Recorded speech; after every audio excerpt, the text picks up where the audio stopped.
కొరింథీయులకు రాసిన రెండవ పత్రిక మొదటి అధ్యాయము 22వ వచనము.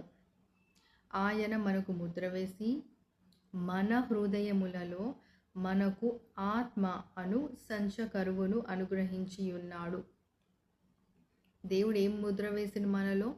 మన హృదయంలో ఏం పెట్టిన దేవుడు? ఆత్మ అను సంచకరువును మనకు అనుగ్రహించి ఉన్నాడంట దేవుడు. ఇక్కడ దేవుడు ముద్ర అని అన్నాడు, అవునా? ఆయన మనకు ముద్ర వేసి, ముద్ర అంటే ఏంది? ఒక సీల్, అవునా? అయితే సీల్ అన్నది మనం చూసినట్లయితే కింగ్స్ టైంలో రాజులు ఏదైనా చేయాలి అంటే, ఏదైనా ఆర్డర్ ఇవ్వాలి అంటే అది ఒక సీల్ వేసేస్తారు. సో రాజు ఇది చెప్పిండు, ఇది చేయాలి అంటే అథారిటీ, ఒక రాజు చెప్పేసిండు, ఒక సీల్ పడిందంటే ఇంకా అది నిశ్చయముగా జరగాల్సిందే. అట్లనే దేవుడు కూడా మన హృదయాలలో తన ఆత్మను పెట్టిండంట. సో ముద్ర వేసిండంట. మరి దేవుడే మన లోపల ఆత్మను పెట్టి ముద్ర వేసిండు. మరి ఈ యొక్క ఆత్మ ద్వారా మన జీవితం ఇంకెంత మార్చబడాలి. అయితే దేవుడు ఎందుకు ఈ యొక్క ఆత్మను మన లోపల పెట్టిండు?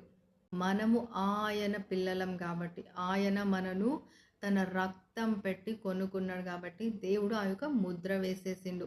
అంటే మన లోపల ఆత్మ ఎవరు? పరిశుద్ధాత్మ. మళ్ళీ ఈ ఆత్మ అనగానే కన్ఫ్యూజ్ అవ్వద్దు. ఈ ఆత్మ ఏంటి? పరిశుద్ధాత్మ. అందుకే ఈ పరిశుద్ధాత్మ ద్వారా నీ జీవితంలో దేవుడు ఏదైతే ప్రారంభించిండో అది తప్పకుండా దేవుడు ఘనంగా ముగిస్తాడు. ఎఫెసీయులకు రాసిన పత్రిక 4వ అధ్యాయము 30వ వచనము. దేవుని పరిశుద్ధాత్మను దుఃఖపరచకుడి. ఏమని రాయబడి ఉంది? దేవుని పరిశుద్ధాత్మను దుఃఖపరచకుడి.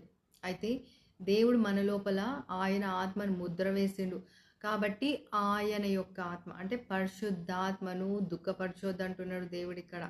అంటే మనం ఎల్లప్పుడూ పరిశుద్ధంగా జీవించాలన్నది దేవుని యొక్క చిత్తము. ఎందుకు పరిశుద్ధాత్మని ఏ విధంగా నువ్వు దుఃఖపరుస్తావు?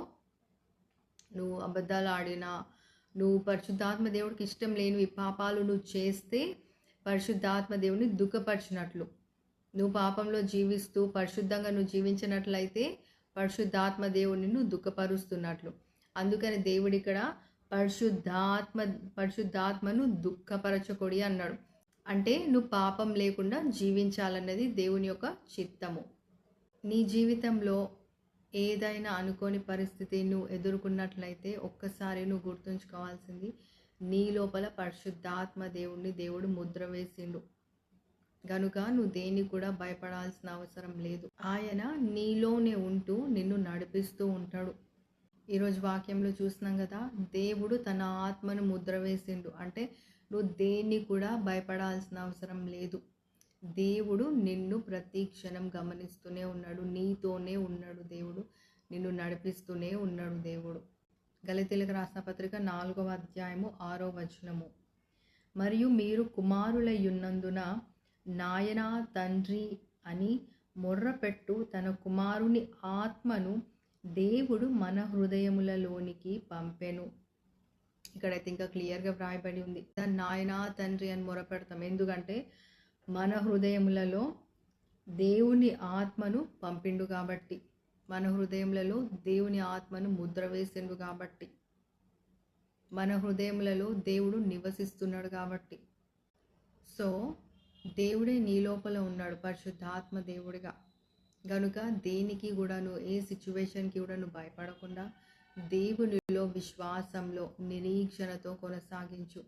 దేవుడు తప్పకుండా నీ యొక్క హృదయ వాంఛలను తీరుస్తాడు. God bless you.